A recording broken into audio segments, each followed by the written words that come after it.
ربي جل الله ما في قلبي غير الله لا إله إلا الله محمد رسول الله أعوذ بالله من الشيطان الرجيم بسم الله الرحمن الرحيم আসসালামু আলাইকুম ওয়া রাহমাতুল্লাহি ওয়া বারাকাতুহু।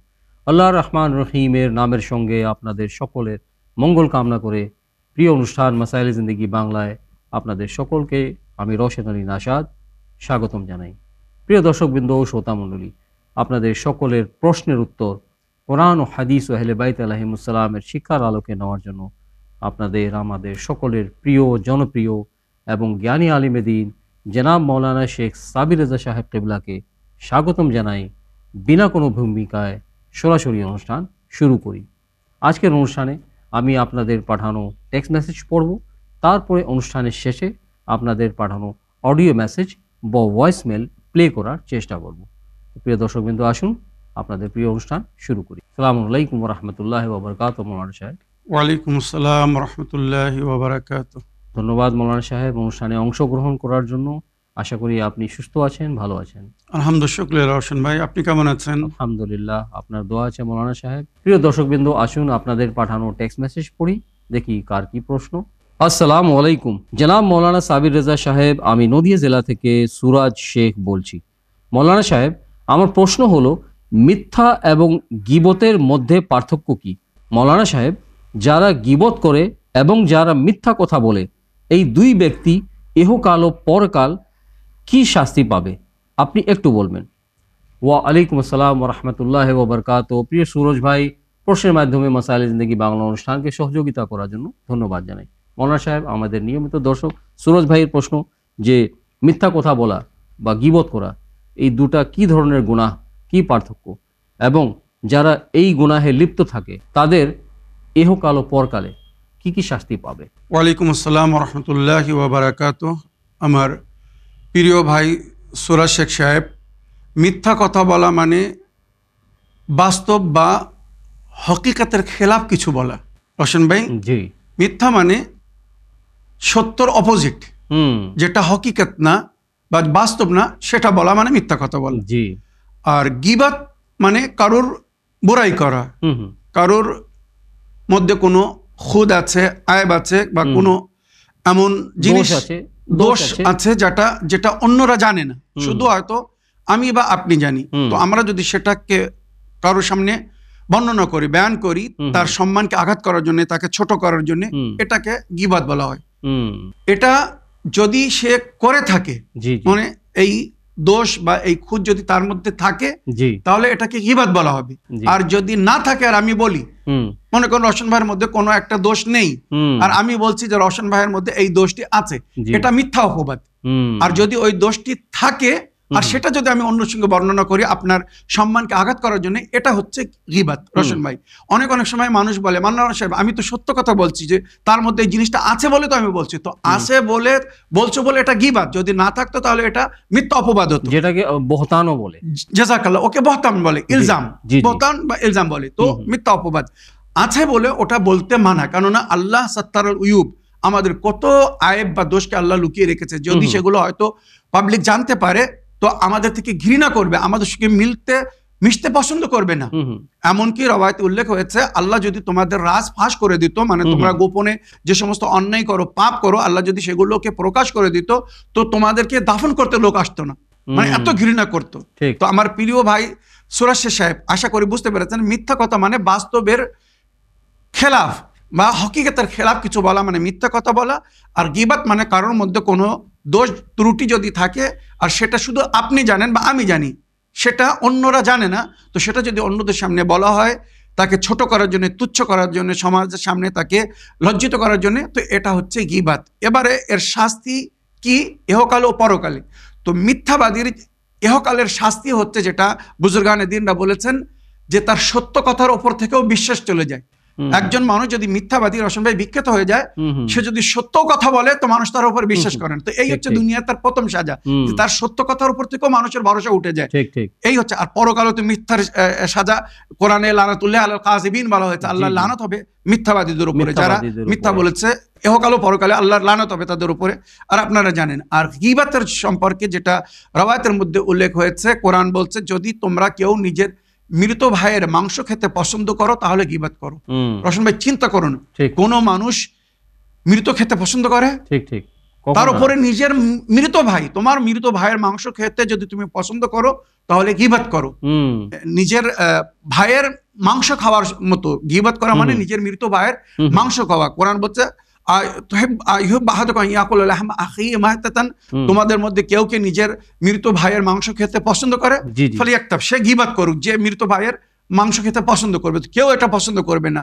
তো সুতরাং গীবত কত বড় তুচ্ছ গুনাহ বা এখানে বুঝিনি। এবারে রওয়ায়াত বলছে রশন ভাই, যেটা ইতিহাসে বলা হয়েছে, যদি আমি কারোর গীবত করি, উদাহরণস্বরূপ আমি যদি আপনার গীবত করি বা আপনি আমার গীবত করেন, আর আমি যদি মৃত্যুর আগে এই দুনিয়ায় আপনার কাছে ক্ষমা চেয়ে নেই, আপনার গীবত করেছে বলে যদি আপনার কাছে ক্ষমা চেয়ে নেই, আর আপনি যদি আমাকে মাফ করে দেন, তো আমি সর্বশেষে জান্নাতে যাব।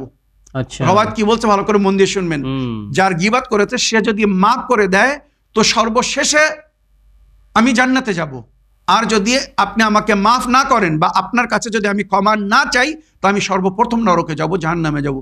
এই হচ্ছে গীবতের সাজা। কারোর গীবত করার আগে 100 বার চিন্তা করবেন। যদি ওই ব্যক্তি আপনাকে ক্ষমা করে দেয় তো আপনি শেষে জান্নাতে যাবেন, আর যদি ক্ষমা না করে তো সর্বপ্রথম আপনাকে জাহান্নামে নিক্ষেপ করা হবে। রশন ভাই, আর এই গীবতের আরো একটা সাজা, যেটা পরকালে আল্লাহ, এই দুনিয়া যদি আমি আপনার কাছে ক্ষমা না চাই, মনে করুন আপনার গীবত করেছি, আপনার কাছে যদি আমি ক্ষমা না চাই, তো পরকালে আল্লাহ আমাকে বলবে তুমি রওশন ভাইয়ের গীবত করেছিলে, রওশন ভাইকে রাজি করো। বা রওশন ভাইকে বলবে তুমি মাওলানা সাবির সাহেবের গীবত করেছিলে, মাওলানা সাবির সাহেবকে রাজি করো। যদি ও রাজি হয় তাহলে তোমার ক্ষমা, আর নইলে তোমার কোনো ক্ষমা নেই। এবারে পরকালে আপনি আমাকে কি করে রাজি করবেন? আপনি নেকি দিয়ে আমাকে রাজি করবেন। যেটা শরীয়ত বলছে আপনাকে নেকি দিয়ে রাজি করতে হবে। নিজের শত্রুকে, যার গীবত করেছো, নিজের ভাইকে রাজি করতে হবে নেকি দিয়ে। এবারে হয়তো আপনার সারা জীবনের নেকি সে নিয়ে নেবে তাকে রাজি করতে গিয়ে। এবারে আপনার যদি নেকি না থাকে রশন ভাই, এটাও কিন্তু কত বড় আল্লাহর ইনসাফ। দেখুন শরীয়ত বলছে, রওয়ায়াত বলছে, যদি আপনার নেকি না থাকে সেক্ষেত্রে তার বুরাই, যার গীবত করেছেন তার বুরাই আপনাকে নিয়ে নিতে হবে। যার গীবত করেছেন সে অন্যায় করেছিল, অন্যায় করার পরে সে জান্নাতে চলে যাবে, আর আপনি যে পাপ করেননি সেই পাপের আপনাকে সাজা ভোগ করতে হবে শুধু গীবত করার জন্য। What a justice. ঠিক ঠিক। রশন ভাই, আপনি কারোর গীবত করবেন না, কেউ আপনার গীবত করবে না।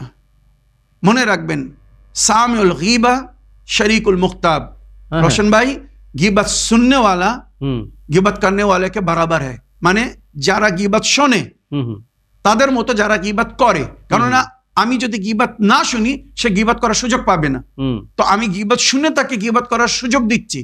সুতরাং দুজনের গুনাহ কিন্তু সমান। আর ইমাম সাল্লাম বলেছেন, গীবত ইদাম ও কিলাবিন নার, যারা গীবত করবে তারা জাহান্নামের কুকুরের খাদ্য হবে। সূরা শেখ ভাই, আশা করি আপনার প্রশ্নে আপনি উত্তর পেয়েছেন। দর্শক বিন্দু, আসুন আরেকটি টেক্সট মেসেজ পড়ি। আসসালামু আলাইকুম, মাসাইল জিন্দেগি বাংলা। জনাব মৌলানা সাবির রেজা সাহেব, আমি নদিয়া জেলা থেকে রবিউল শেখ বলছি। মৌলানা সাহেব, আমার প্রশ্ন হলো, মানুষের মধ্যে কি জিন প্রবেশ করতে পারে? ইসলাম এই বিষয়ে কি বলে, আপনি একটু বলবেন। ওয়া আলাইকুম আসসালাম ওয়া রাহমাতুল্লাহি ওয়া বারাকাতুহু। রবিউল ভাই, প্রশ্নের মাধ্যমে মাসাইল জিন্দেগি বাংলা অনুষ্ঠানকে সহযোগিতা করার জন্য অন্তর থেকে আপনার ধন্যবাদ জানাই। আমাদের আবার নিয়মিত দর্শক রবিউল শেখ ভাইয়ের প্রশ্ন, যে মানুষের মধ্যে কি আসলে জিন প্রবেশ করতে পারে? কোরআন ও হাদিস আহলে বাইত আলাইহিস সালামের তালিমাত, মৌলানা সাহেব এই বিষয়ে কি বলেন? ওয়া আলাইকুম আসসালাম ওয়া রাহমাতুল্লাহি ওয়া বারাকাতুহু। আমার প্রিয় ভাই রবিউল শেখ সাহেব, যেটা রওয়ায়াতে আমরা পেয়েছি বা কোরআন ও হাদিসের মধ্যে যেটা উল্লেখ হয়েছে, জিন মানুষের উপরে প্রভাব সৃষ্টি করে বা মানুষ জিনদের থেকে প্রভাবিত হয়। তবে কারোর মধ্যে জিন প্রবেশ করে এটা রওয়ায়াতে কোরআন হাদিসে কোথাও উল্লেখ হয়নি। কারোর ভিতরে জিন চলে যায় এটা কোথাও উল্লেখ হয়নি। হিন্দিতে অনেক সময় বলা হয় ফলা কে উপর জিন সওয়ার হ্যায়, মানে অমুকের উপরে জিন চলেছে, মানে প্রভাবিত হয়েছে ওই ব্যক্তি জিনের আক্রমণ থেকে। তো এগুলো দুয়ার মধ্যে, রওয়ায়াতের মধ্যে উল্লেখ হয়েছে যে জিন আমাদের সঙ্গে থাকে। আর মনে রাখবেন, মানুষের মধ্যে যেমন ভালো মন্দ আছে, সূরা জিনের মধ্যেও উল্লেখ হয়েছে জিনদের মধ্যেও ভালো মন্দ আছে। ভালোরা আমাদের সহযোগিতা করে আর মন্দরা আমাদের ক্ষতি করার চেষ্টা করে। আর প্রতি মানুষের সঙ্গে করিন নামক জিন থাকে। মানে আমাদের সহযোগিতা করার জন্য এটা আল্লাহর তরফ থেকে রাখা হয়েছে। বিশেষ করে মুমিনদের জন্য রওয়ায়াতে ইমামে বাকর আলাইহিস সালাম বলেছেন, আমাদের অনুগামী অনুসারী যারা আহলে বাইতের অনুসারী, তাদের সঙ্গে সবসময় দুটো জিন থাকে। একটা তাদের সুরক্ষার জন্য, হেফাজত করার জন্য, সিকিউরিটি, আর একটা তাদের খবর আমাদের কাছে পৌঁছে দেওয়ার জন্য, মানে ভায়া, মানে কমিউনিকেশন সিস্টেমকে জারি রাখার জন্য আল্লাহ এইভাবে তাদের সঙ্গে রেখেছে। তো জিন সবসময় আমাদের সঙ্গে আছে, জিনের ভয় করার কোনো দরকার নেই। জিনের সংখ্যা মানুষের চেয়ে তো অনেক বেশি, মনে রাখবেন।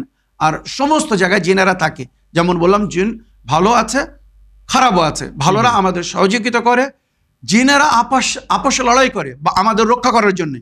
হয়তো খারাপ জিন আমাকে ক্ষতি করতে চাচ্ছে, বা কেউ জিনকে তাস্কির করে তার মাধ্যমে আমাকে ক্ষতি করতে চাচ্ছে। ভালো জিন যে আমার হেফাজতের জন্য আল্লাহর তরফ থেকে আছে, সে আমার প্রোটেক্ট করে, আমাকে দেফা করে। তো মনে রাখবেন, এইভাবে রওয়ায়াতের মধ্যে উল্লেখ হয়েছে। তবে রওয়ায়াতের মধ্যে কোথাও আমি আজও পর্যন্ত দেখিনি যে কারোর মধ্যে জিন প্রবেশ করে বা কারোর ভেতরে জিন চলে যায় না।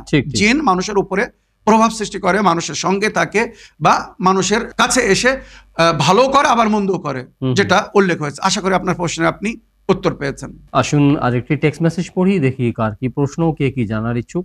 আমি মাসাইলে জিন্দেগি প্রোগ্রামে আমার প্রশ্নের উত্তর শুনতে চাই। আসসালামু আলাইকুম ওয়া রাহমাতুল্লাহি ওয়া বারাকাতুহু। প্রশ্ন, মৌলানা সাহেব, আমি জানতে চাই যে যদি প্রতিবেশী মাটি দখল করে এবং তাদের সঙ্গে লড়াই করার ক্ষমতা না থাকে, তাহলে এই পরিস্থিতিতে কি করা উচিত? এই প্রশ্নটা আসাম থেকে করছি। ওয়া আলাইকুম আসসালাম ওয়া রাহমাতুল্লাহি ওয়া বারাকাতুহু। আমার ভাই বা বোন প্রশ্নের মাধ্যমে মাসাইলে জিন্দেগি বাংলা অনুষ্ঠানকে সহযোগিতা করার জন্য ধন্যবাদ জানাই। পাড়াপড়শির লোক বা প্রতিবেশীরা যদি মাটি দখল করে নেয়, মাটি মানে জমি, মাটি মানে জমি, মাটি মানে জমি দখল করে নেয়, আর যদি সেই ব্যক্তি যদি ক্ষমতা না থাকে লড়াই করার বা নিজের হকটা ফিরে নেওয়ার, তাহলে এই পরিস্থিতিতে ওই মানুষজন বা ওই লোকজন কি করবে? জাযাকাল্লাহ, সুন্দর প্রশ্ন রওশন ভাই। এখানে শরীয়ত বা আমাদের বুজুর্গরা যেটা বলেছেন, তোমার অধিকার তুমি দাবি করতে পারো, তোমার হক যেখানে আছে তুমি সেখান থেকে নিতে পারো বা দাবি করতে পারো। তো শরীয়ত এ বিষয়ে বলছে, ফার্স্ট স্টেপ কি, যাদের কাছে আমার হক আছে, আমার অধিকার আছে, বা যেমন প্রশ্নে বলা হয়েছে জমি কোনো প্রতিবেশী নিয়েছে, কে কোনো আত্মীয় স্বজন নিয়ে নিয়েছে, অপহরণ করে নিয়েছে, দিচ্ছে না। তো আপনার কাছে যদি ওই জমির দলিল থাকে যে এই জমির মালিক হচ্ছেন আপনি, এটা আপনার জমি, আপনার কাছে যদি প্রমাণ থাকে, দলিল থাকে, তো আপনি সেটা তাদের সামনে পেশ করুন, তাদের সামনে রাখুন, আর খুব মিষ্টি ভাষায় ভালোভাবে তাদেরকে বলুন যে ভাই এটা আমার জমি, আমার জায়গা, এটা আমাকে ফিরিয়ে দাও। এটাই হচ্ছে লিগ্যাল তরিকা। শরীয়ত এটাই বলছে। আগে মিষ্টি ভাষায়, ভদ্র ভাষায় তাদের সঙ্গে আপোষে কথা বলে নিজের হক নিজে ফিরিয়ে নিতে পারো।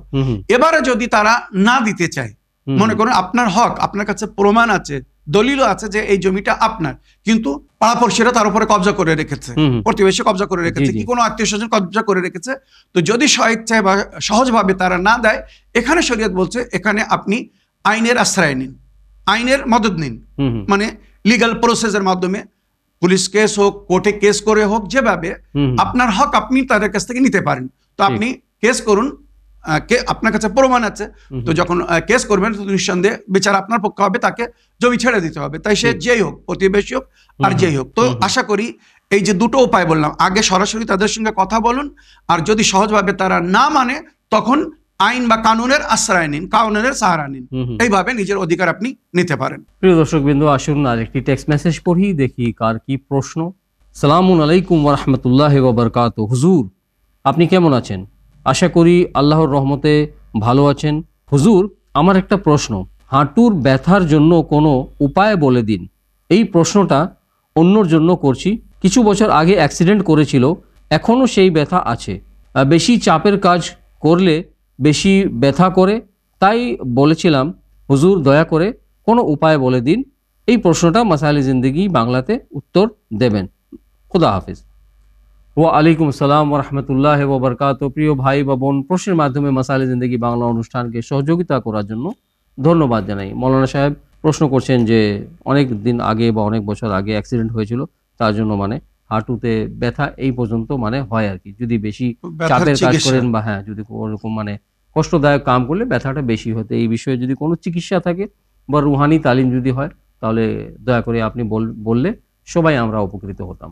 ওয়ালাইকুম আসসালাম রহমতুল্লাহ বারাকাত। আমার ভাই বা বোন, আমি একটি রেমেডি মানে ট্রিটমেন্ট, চিকিৎসা বলে দিচ্ছি, খুব বাস্তব এবং প্র্যাকটিক্যাল চিকিৎসা, যেটা করে অনেকেই লাভবান হয়েছেন। ভালো করে মন দিয়ে শুনবেন। তারপরে শেষে একটি দোয়া বলবো, যেটা ইমামে জাফর সাদিক আলাইহিস সালাম বলেছেন বা আহলে বাইত বলেছেন, যদি কারোর হাঁটুয় ব্যথা হয় তো এই দোয়াটা প্রতি নামাজের পরে হাঁটুর উপরে হাত রেখে পড়তে হবে। তো দোয়াটা আমি পরে পড়ছি, আগে আমি উপায়টা বলে দিই, প্র্যাকটিক্যাল উপায়। আর সেটা হচ্ছে 4টে জিনিস মিক্স করে একটি রেমেডি তৈরি করতে হবে, একটি কাড়া তৈরি করতে হবে, বা একটি উপায় বা ওষুধ তৈরি করে নিতে হবে।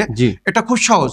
আর 3 থেকে 4 দিন করলে হাঁটুর ব্যথা পরিপূর্ণভাবে চলে যাবে। খুব প্র্যাকটিক্যাল।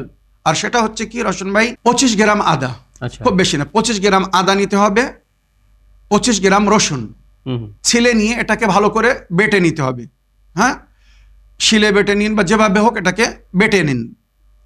আদা 25 গ্রাম, 25 গ্রাম রসুন, আর 25 গ্রাম লং, রংফুল যাকে বলা হয় লং। তবে লং শক্ত হয় রসুন ভাই, এটাকে বলা হয়েছে একটু সেদ্ধ করে নিতে হবে, বয়েল করে নিলে এটা নরম হয়ে যাবে, তারপরে ওটাকে বেটে নিতে হবে।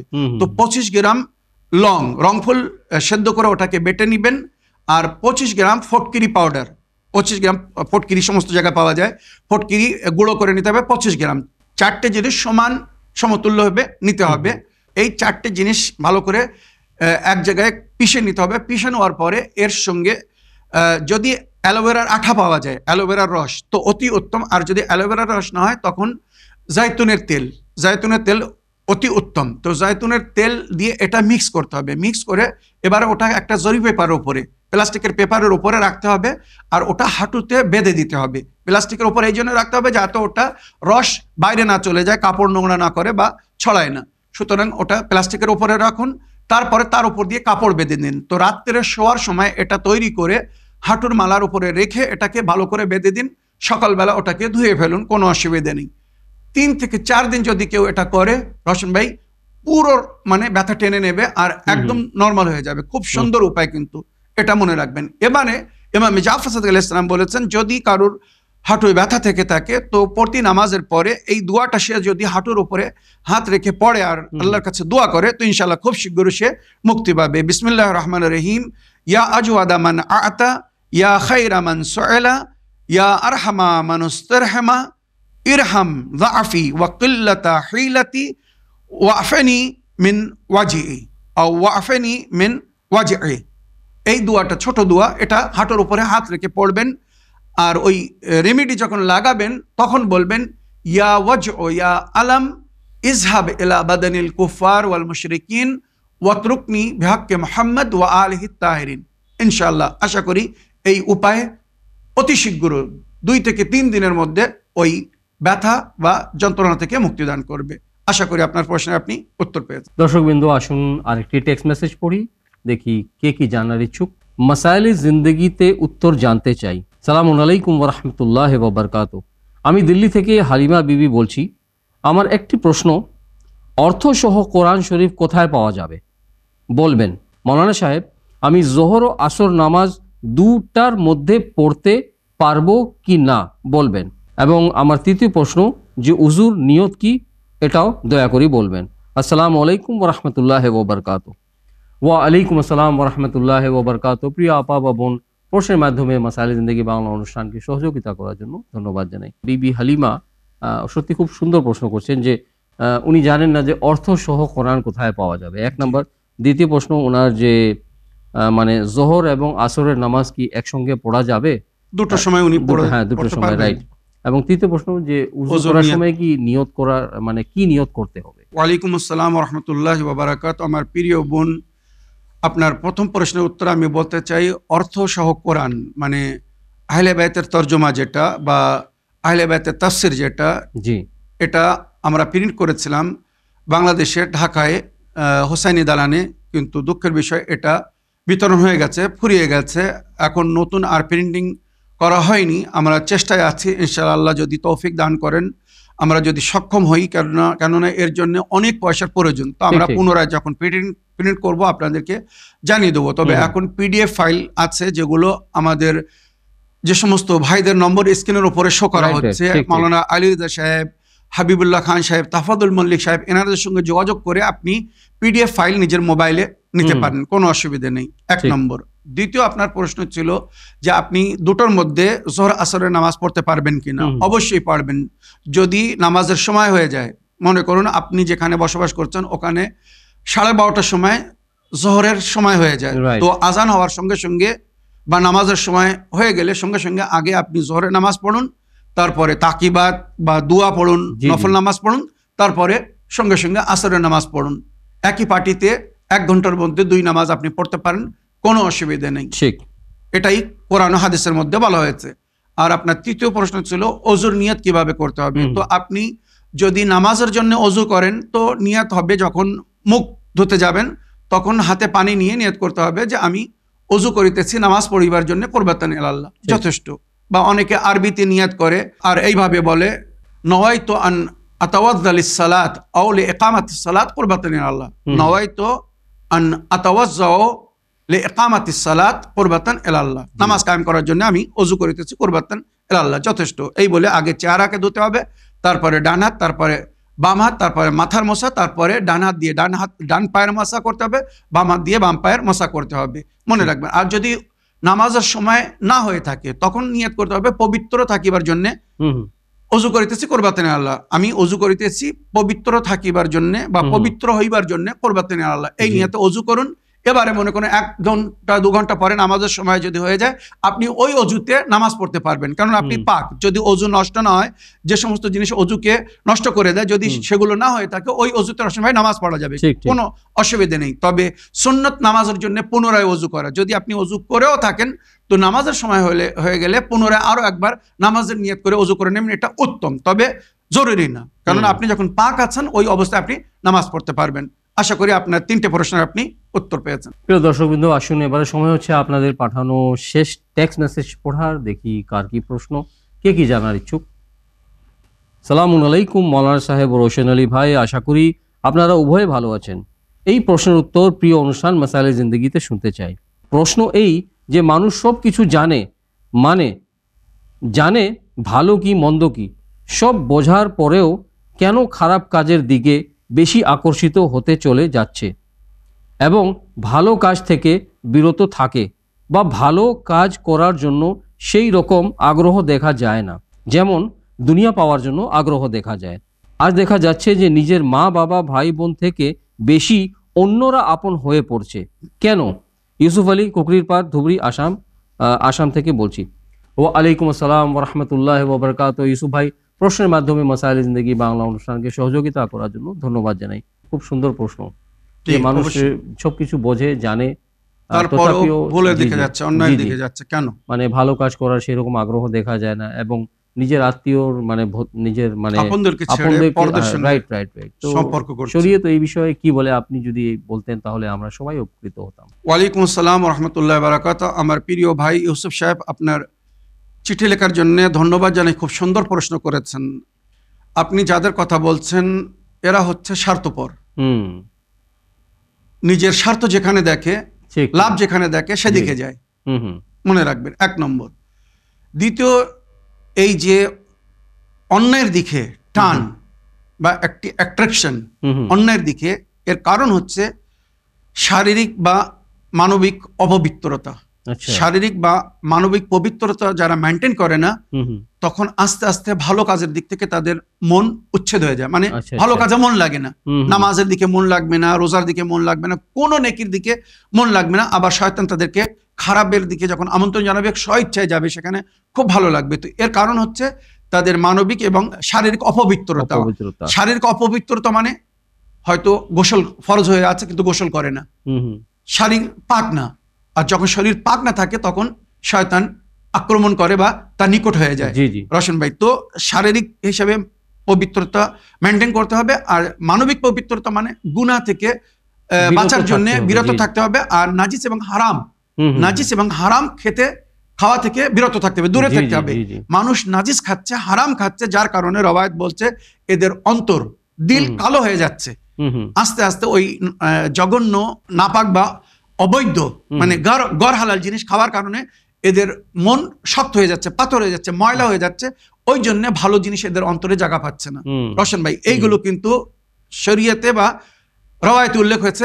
ইমাম নবী বা মাসুমিনরা এটা বলেছেন যে যখন মানুষ শারীরিক বা মানবিক পবিত্রতা মেনটেন করে না, শয়তান তার নিকটে এসে যায় আর তখন তাকে ক্যাপচার করে ভুলের দিকে নিয়ে যায়। তখন ভালো কাজকে সে অপছন্দ করে আর খারাপ কাজকে বেশি পছন্দ করে। তো মৌলানা সাহেব, এমনও তো লোক দেখা যায় সমাজে, অনেক এরকম মানুষ দেখা যায় যে 5 ওয়াক্ত নামাজ পড়ে কিন্তু তথাপিও তো মানে ভালো কাজ করে না। জাযাকাল্লাহ।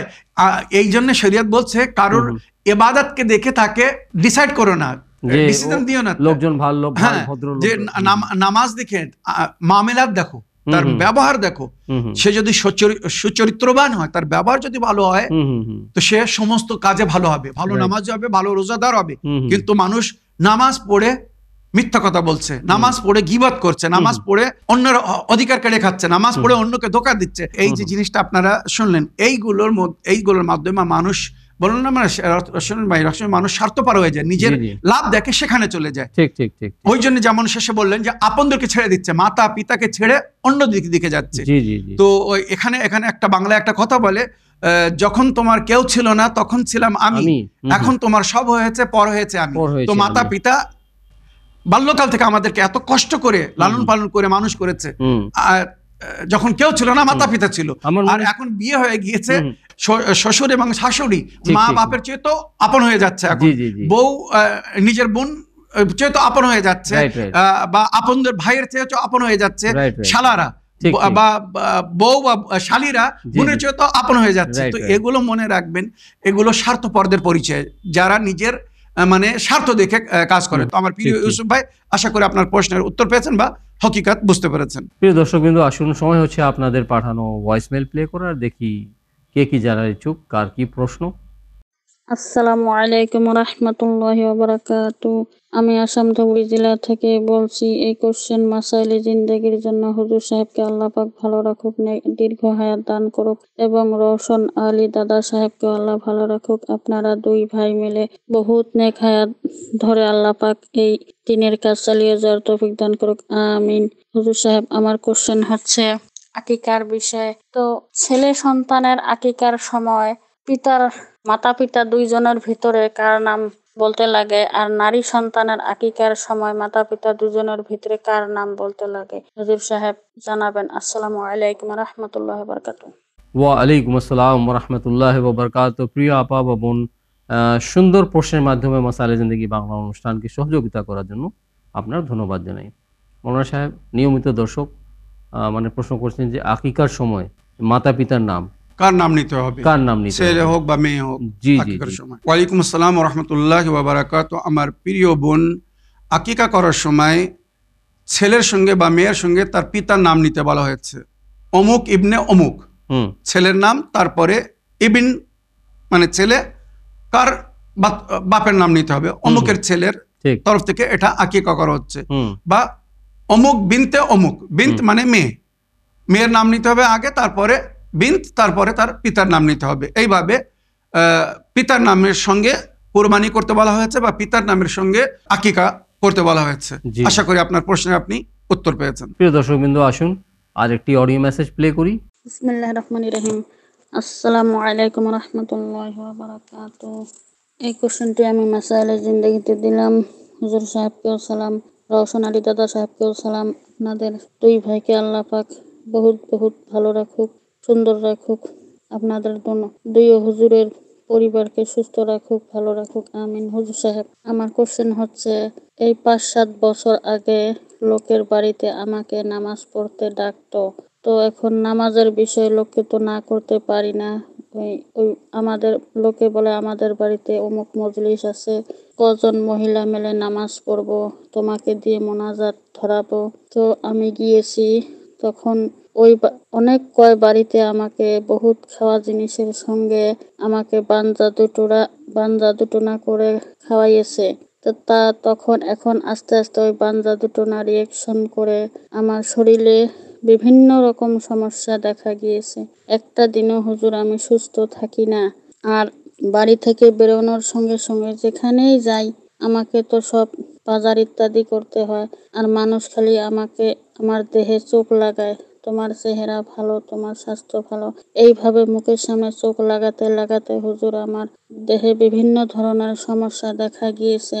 আমি বাড়িতে কাজ পর্যন্ত করতে পারি না, মাই সব করে দেয়। তো হুজুর, তো ওই বানজা দুটো না পুরনো হয়ে গেছে, আমার পাকস্থলীতে নানান সমস্যা। তো ওই বানজা দুটো না কাটার জন্য ওই কোরআনের আয়াত দিয়ে হোক বা কিবা খাদ্য বস্তু দিয়ে হোক হুজুর এর সমস্যার সমাধান জানাবেন। আর ওই যে আপনি অন্যান্য দর্শকের উত্তরে বলেছিলেন সূরা নুন ওয়াল কালামের শেষ দুটি আয়াত, তো ওই শেষ দুটি আয়াত আমি আপনার এপিসোডে শুনেছি, শুনে তারপরে আমি ওই আয়াতগুলি দেহে পড়ে পড়ে ছাড় দেই। তো ওই আয়াত দুটি খাদ্য বস্তুতে কি পরে খাওয়া যাবে? আর আপনি অন্য দর্শকের উত্তরে বলেছিলেন সূরা কুরাইশ, ওই সূরা কুরাইশ পরে পরে আমি খাদ্য বস্তু খাই, সূরা ফালাক নাস ফু দিয়ে খাই। তো ওই আমাদের টিউবওয়েলের পানিটাও বানজা দুটোনা করে ভস্ম করে দিয়েছে, পানিটাও নষ্ট। পানি তো বানজা দুটোনা করা আছে, টিউবওয়েলের পানি মানে যেখানে যেখানে পানির ব্যবস্থা আছে সব পানির ব্যবস্থাতে সব শ্মশানী বস্তু করে করে গিয়েছে, ওগুলো খাই, ব্যবহার করি, আর কোনো কাজে আগাতে পারি না হুজুর সাহেব। তো এখন ওই সূরা নুন ওয়াল কালামের শেষ দুটি আয়াত দেহে যে ঝাড় দেয়, কয়বার সারাদিনে কয়বার ঝাড় দেব? আর খাওয়া বস্তুতে কি এই আয়াত দুটো পরে খাওয়া যাবে হুজুর সাহেব জানাবেন। আসসালামু আলাইকুম রহমতুল্লাহি ওয়া বারাকাতুহু। ভুল ত্রুটি বেয়াদবি মাফ করবেন। ওয়ালাইকুম আসসালাম ওরহমতুল্লাহ ওবরকাত। প্রিয় আপা, প্রশ্নের মাধ্যমে মাসাইলে জিন্দেগি বাংলা অনুষ্ঠানকে সহযোগিতা করার জন্য এবং আমাদের উভয়কে দোয়ায় স্মরণে রাখার জন্য অন্তর থেকে আমি আপনার ধন্যবাদ জানাই। আপার বাপনের কেসটা কিন্তু খুব ক্রিটিক্যাল। ওনার এখন মানে মাঝে মাঝে বেমার থাকেন, মানে অনেক কিছু সমস্যার উনি মানে সম্মুখীন হচ্ছেন। আপনার কাছে উপায় চাচ্ছেন। ওয়ালাইকুম আসসালাম রহমতুল্লাহি ওয়া বারাকাতুহু। আমার প্রিয় বোন, আল্লাহ রাব্বুল আলামিন আপনাকে পরিপূর্ণ সুস্থতা দান করুন। পঞ্জতনে পাক বার ইমাম চেহরদা মাসুমিন আলাইহিসসালামের ওসিলায়, বিশেষ করে বিমারে কারবালা ইমামে জাইনুল আবদিন আলাইহিস সালামের সাদকায় আপনাকে দ্রুত শেফা বা সুস্থতা দান করুন ইনশাআল্লাহ, আমিন ইয়া রাব্বাল আলামিন। এবারে আপনি যে সমস্যার মধ্যে পড়ে আছেন, কেউ বান মেরেছে বা জাদু করেছে বা যেটা আপনি বললেন আপনার উপরে নজর লাগায়, দেখতে শুনতে হয়তো সুন্দর বলে নজর লাগায়, তো এক্ষেত্রে আপনি কি করবেন? তো আমি এই ধরনের উপায় রোশন ভাই অনেকবার বলেছি, আমার প্রিয় বোনের জন্য আরো একবার বলে দিই। আপনি যেটা করছেন সুন্দর করছেন, ওটা কন্টিনিউ রাখুন। তবে এখানে একটি জিনিস আমি উল্লেখ করব, এটা আপনি স্ক্রিনের উপরে যে আমাদের সহকর্মীদের নম্বর দেওয়া হচ্ছে, মাওলানা হাবিব সাহেব, আলী রেজা সাহেব বা তাফাজুল মল্লিক সাহেব, এনাদের সঙ্গে যোগাযোগ করে আপনি এটা ওনাদের কাছ থেকে চেয়ে নিতে পারেন বা ওনাদের কাছ থেকে আমার হোয়াটসঅ্যাপ নম্বর নিয়ে কন্ট্যাক্ট করতে পারেন, আমি এটা পাঠিয়ে দেবো। তবে ওনাদের কাছ থেকেই নিয়ে নেন, এটাই উত্তম। এবারে ভালো করে মন দিয়ে শুনবেন। আপনি যে সমস্যার মধ্যে পড়ে আছেন, ওর জন্যে এই যে হিরজ আমি বলতে যাচ্ছি, এটাকে নিজের কাছে রাখবেন এবং যেখানে যেখানে বান মারা হয়েছে বা জাদুর প্রভাব আছে সমস্ত জায়গায় এই জিনিসটা রেখে দিতে পারেন, বেঁধে দিতে পারেন। সঙ্গে সঙ্গে ওই জাদু টোনা টোটকা যা কিছু করেছে তার আসার কেটে যাবে। এগুলো কিন্তু নবী ও নবীর আহলে বায়তের তালিমাত। তো এক নম্বর এ বিষয়ে বলা হচ্ছে আপনি আয়াতুল কুরসি, সবসময় আয়াতুল কুরসি পড়বেন। আয়াতুল কুরসির মধ্যে সমস্ত জাদু টোনা টোটকা বলুন বা বান বলুন সব কিছু কেটে দেয়। তো আয়াতুল কুরসি হুম ফিহা খালেদুন, মনে রাখবেন, আয়াতুল কুরসি ওয়াহুয়াল আলিউল আযীম পর্যন্ত না, হুম ফিহা খালেদুন পর্যন্ত পড়বেন, যেটা আহলে বায়ত বলেছেন কমপ্লিট আয়াতুল কুরসি পড়বেন। তো এক নম্বর আয়াতুল কুরসি। দ্বিতীয় মৌজাতাইন, যেটা আল্লাহ রাব্বুল আলামিন নিজের নবীকে দিয়েছিলেন হেফাজতের জন্য। মৌজা আরবি ভাষায় তাবিজকে বলে। তো এটা এই দুটো সূরা তাবিজ, যেটা নবী নিজের সঙ্গে রাখতেন বা সবসময় পড়তেন আর সাহাবীদেরকেও বলতেন। সুতরাং মৌজাতাইন, কুল আউযু রাব্বিল ফালাক আর কুল আউযু রাব্বিন নাস, এই দুটা সূরা পাঠ করবেন। আর তারপরে সূরা বাকারার শেষ দুটি আয়াত মনে রাখবেন। সূরা বাকারার শেষ দুটি আয়াত সমস্ত প্রকারের জিন্ন ইনসের আঘাত থেকে মুক্তি পাওয়ার জন্য এই দুটি আয়াত। রশন ভাই, এর অর্থ যদি আপনি পড়েন তো বুঝতে পারবেন। তো সূরা বাকারার শেষ দুটি আয়াত 285 নম্বর এবং 286 নম্বর আয়াত, এই দুটো আয়াত পড়বেন। এইগুলো কোরআনের মধ্যে আছে। এবারে আমি যে দুটি দোয়া বলছি, এই দুটি দোয়া জাফরানের পানি দিয়ে কাগজের ওপরে লিখবেন বা পেন্সিল দিয়ে, মানে পেন্সিল কলম দিয়ে লিখবেন না, পেন্সিল দিয়ে কাগজের ওপরে লিখে পরিধান করবেন, নিজের কাছে রাখবেন, বা এই দোয়া দুটি পড়ে নিজের উপরে দম করবেন। নজর কেটে যাবে, কেউ যদি কুনজর লাগিয়ে থাকে বা জাদু টোনা টোটকা করে থাকে সব কেটে যাবে এবং আপনি পরিপূর্ণ সুস্থতা লাভ করবেন। দোয়া পড়ছি, ভালো করে মন দিয়ে শুনবেন। বিসমিল্লাহির রহমানির রহিম। আল্লাহুম্মা রাব্বা মাতারিন হাবিসিন ওয়া হাজারিন ইয়াবিসিন ওয়া লাইলিন দামিসিন ওয়া রাতাবিন ওয়া ইয়াবিসিন ওয়ায়াবিসিন রুদ্দা আইনাল আইনি আলাইহি ফি কবদিহি ওয়া নাহরিহি ওয়া মালিহি ফারজিল বাসারা হাল তারা মিন ফুতুরিন সুম্মা রজিল বাসারা কাররাতাইন ইয়ানকালিবু ইলাইকাল বাসারু খাসিআন ওয়া হুয়া হাসির। আল্লাহুম্মা যা সুলতানিল আযীম ওয়াল মান্নিল কদীম ওয়াল ওয়াজহিল করিম যাল কালিমাতিত তাম্মাতি ওয়াদ দাওয়াতিল মুস্তাজাবাত। আফে ফুলানান, এখানে নিজের নাম লিখতে হবে। আফে অমুক, যার উপরে নজর লেগেছে, যার উপরে জাদু টোনা টোটকা করা হয়েছে, এখানে তার নাম লিখতে হবে। আল্লাহ অমুককে মুক্তি দান করুন, নিজাত দান করুন বা রক্ষা করুন। মিন আনফুসিল জিন্নে ওয়া আয়ুনিল ইনসে, সমস্ত মানুষের স্বর বা আঘাত থেকে এবং জিন্নাতদের আঘাত থেকে। তো এইটা লিখবেন, আর ওখানে মাঝখানে পীড়িত ব্যক্তির নাম লিখতে হবে, ওটা লিখবেন, মনে রাখবেন।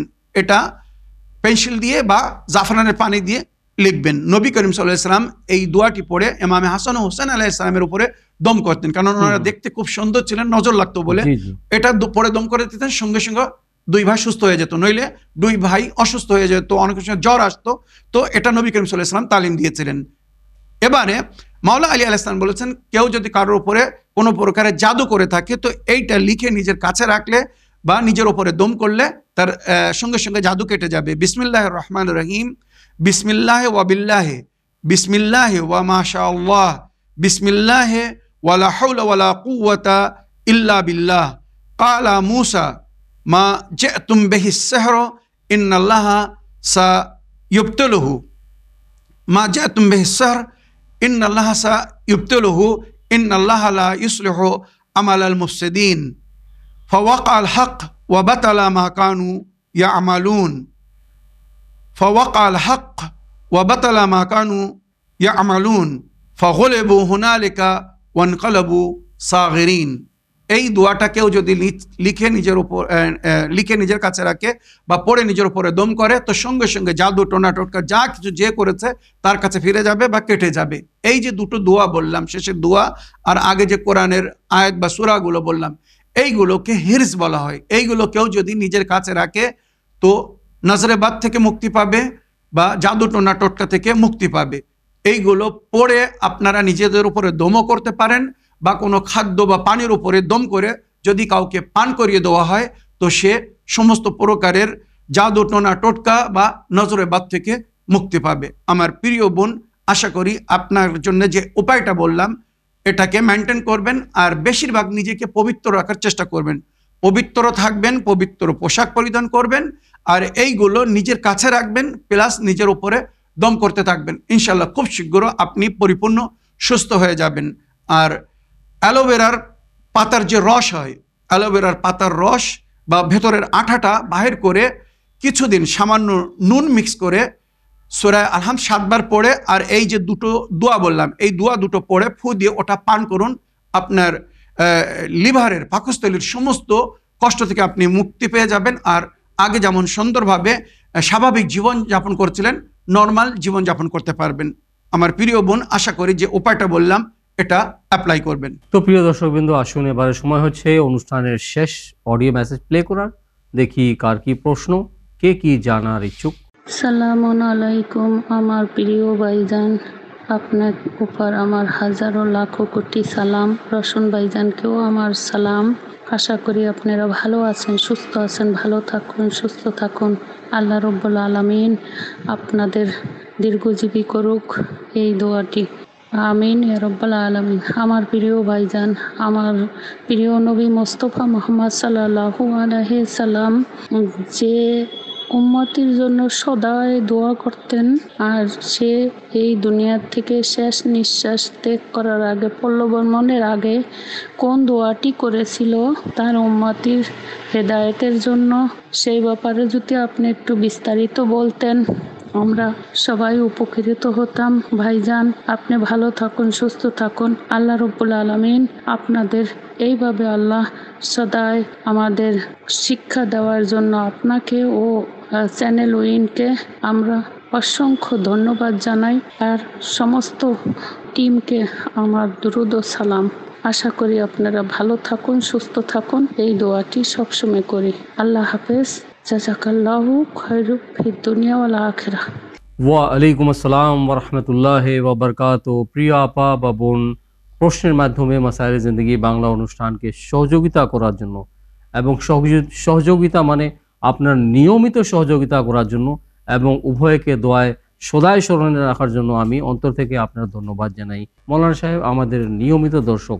ওয়ালাইকুম আসসালাম রহমতুল্লাহি ওয়া বারাকাতুহু। আমার প্রিয় আপামনি, নবী করিম সাল্লাল্লাহু আলাইহি সাল্লাম এই দুনিয়া থেকে পর্দা নেওয়ার আগে বা পরলোক গমনের আগে উনি যে দোয়া করেছিলেন সেটা এইভাবে শরীয়তে বা রওয়ায়াতের মধ্যে উল্লেখ হয়েছে: হে আমার প্রতিপালক, আপনি আমাকে যে দায়িত্ব দিয়েছিলেন নবুবতের বা রেসালাতের, আমি আমার দায়িত্বকে পরিপূর্ণভাবে পালন করার চেষ্টা করেছি।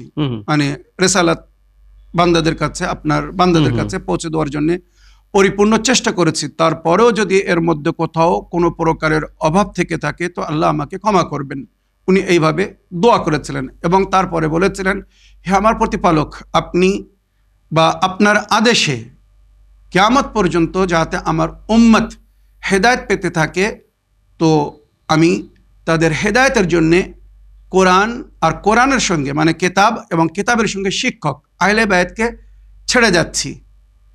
আহলে বায়াতকে করিনে কোরআন বলা হয়েছে, কোরআনের সাথী। সুতরাং নবী করিম সাল্লাল্লাহু আলাইহি ওয়াসাল্লাম আল্লাহর কাছে তখন দোয়া করতেন, হে আমার প্রতিপালক, আমি আমার উম্মতের হেদায়েতের জন্যে কোরআন এবং আহলে বায়াত ছেড়ে যাচ্ছি। মাইন তামাসসাকতুম বিহিমা লান তাযিল্লু বাদি, যতক্ষণ আমার উম্মত এই উভয় জিনিসকে ধরে থাকবে, কোরআন এবং আহলে বায়াতকে, আশা করি তারা পথভ্রষ্ট হবে না। নিঃসন্দেহে হে আমার প্রতিপালক, আপনি যার হেদায়েত করবেন সেই হেদায়েত পাবে, আর আপনি যদি কারোর হেদায়েত না করতে চান তো কেউ তার হেদায়েত করতে পারবে না। এইভাবে নবী করিম সাল্লাল্লাহু আলাইহি ওয়াসাল্লাম সুন্দর কয়েকটি বাক্যর মাধ্যমে দোয়া করেছিলেন।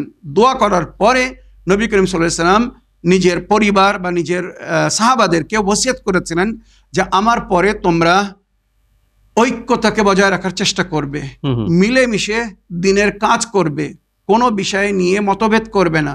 হ্যাঁ, যদি কোনো বিষয়ে মতভেদ হয় তো সেটা কোরআন ও সুন্নতের মাধ্যমে হাল করার চেষ্টা করবে।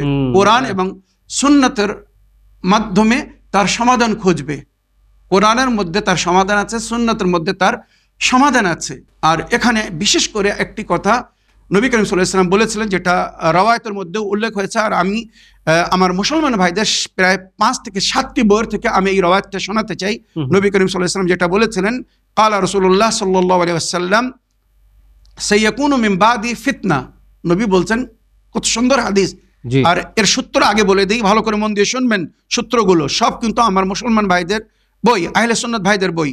আল মানাকিবুল খাওয়ারিজমি, পৃষ্ঠা নম্বর 104, ইয়ানাবিউল মুআদ্দা, খণ্ড নম্বর 2, পৃষ্ঠা নম্বর 234, কনজুল উম্মাল, খণ্ড নম্বর 11, পৃষ্ঠা নম্বর 612, তারিখে মদিনাত দামিশক, খণ্ড নম্বর 42, পৃষ্ঠা নম্বর 450, আসাদুল গাবা, খণ্ড নম্বর 5, পৃষ্ঠা নম্বর 287। এই সমস্ত সূত্রের মধ্যে এই হাদিস আপনারা দেখতে পারেন, যেখানে নবী করিম সাল্লাল্লাহু আলাইহি ওয়াসাল্লাম বলছেন বা শেষ সময় বলেছিলেন, সাইয়াকুনু মিন বাদি ফিতনা, আমার পরে ফিতনা উঠবে। নবী ভবিষ্যতের খবর রাখতেন, আমার পরে ফিতনা ক্রিয়েট হবে, আমার পরে ফিতনার সৃষ্টি হবে, আমার পরে ফিতনা উঠবে। সে সময় তোমাদেরকে কি করতে হবে? ফায়দা কানা যালিক ফালদুমু আলী ইবনে আবি তালিব, যখন ফিতনা উঠবে তোমরা আলীর দামান ধরবে, হযরত আলীর সঙ্গে থাকবে, আলীর সঙ্গে থাকবে। কেন? ফাইন্নাহুল ফারুক বাইনাল হক ওয়াল বাতিল, কারণ হক এবং বাতিলের মাধ্যমে পার্থক্যকারী হবে হযরত আলী। সুতরাং এই হাদিস এবং নবী করিম সাল্লাল্লাহু আলাইহি ওয়াসাল্লামের শেষ ওসিয়ত বলছে যে নবীর পরে আমাদেরকে কোরআন এবং আহলে বাইতকে ধরে থাকতে হবে। ইন্নী তারিকুন ফিকুমুস সাকালাইন কিতাবাল্লাহি ওয়া ইতরাতি আহলে বাইতি মা ইন তামাসসাকতুম বিহিমা লান তাদিল্লু বাদি। যতক্ষণ কোরআন এবং আহলে বাইতকে তোমরা ধরে থাকবে বা ফলো করতে থাকবে, কখনো পথভ্রষ্ট হবে না। কেননা এই দুটো জিনিস কিয়ামত পর্যন্ত একসঙ্গে থাকবে। কোরআন আহলে বাইতের থেকে ভিন্ন হবে না, আহলে বাইত কোরআনের থেকে ভিন্ন হবে না। কিয়ামত পর্যন্ত যখন কোরআন থাকবে তো কোরআনের সঙ্গে আহলে বাইতও থাকবে। তাই নবী নিজের উম্মতের হেদায়েতের জন্য কোরআন এবং আহলে বাইত ছেড়েছেন। আর এইভাবে শেষে দোয়া করেছিলেন, হে আমার প্রতিপালক, যারা আমার এই ওসিয়তকে পালন করবে এবং কোরআন এবং আহলে বাইতকে ফলো করতে থাকবে, আল্লাহ রাব্বুল আলামিন আপনি তাদের হেদায়েত করবেন, তাদের নেকিকে বিরুদ্ধে করবেন, নেক তৌফিকাত দান করবেন। আর যারা আল্লাহর কিতাব কোরআনকে বা আহলে বাইতকে ছেড়ে দেবে, আল্লাহ তাদের বিচার আপনি করবেন। তো এইভাবে নবী করিম সাল্লাল্লাহু আলাইহি সাল্লাম নিজের শেষ দোয়ায় আমাদেরকে হেদায়েত দিয়ে গেছেন যে আমরা যেন কোরআন এবং আহলে বাইতকে ফলো করতে থাকি এবং উভয় জিনিসকে যদি মেনে চলি তো ইনশাআল্লাহ কিয়ামত পর্যন্ত উম্মত পথভ্রষ্ট হবে না। আমার প্রিয় আপা, আশা করি আপনার প্রশ্নের আপনি উত্তর পেয়েছেন। মৌলানা সাহেব, ধন্যবাদ জানাই আমাদের সকল দর্শক বিন্দুদের তরফ থেকে যে আপনি সদায়ের মতো আজকের অনুষ্ঠানেও আমাদের সকলের প্রশ্নের উত্তর কোরআন ও হাদিস ও আহলে বাইত আলাইহিমুসসালামের শিক্ষার আলোকে দিয়েছেন। এবং আমি আপনাকে বলতে চাই যে ইনশাআল্লাহ আগামী অনুষ্ঠানেও আপনি এসে অংশগ্রহণ করে সকলের প্রশ্নের উত্তর কোরআন ও হাদিস ও আহলে বাইত আলাইহিমুসসালামের শিক্ষার আলোকে দেওয়ার জন্য চেষ্টা করবেন। অবশ্যই রওশন ভাই, আল্লাহ রাব্বুল আলামিন আমাদের দুই ভাইকে বা সকলকে নেক হায়াত এবং নেক হেদায়েত দান করুন। তবে শেষ করার আগে রওশন ভাই, আমি একটা রিকোয়েস্ট করতে চাই আমাদের দর্শকবৃন্দদের কাছে। আপনাদের সকলের জন্য আমি এর আগেও বলেছি, আরও একবার রিমাইন্ড করে দিচ্ছি, স্মরণ করিয়ে দিচ্ছি, আপনারা যদি নিজের প্রশ্নের উত্তর মাসাইলে জিন্দেগি বাংলাতে শুনতে চান বা দেখতে চান তো অনুরোধ করছি আপনারা সোমবারের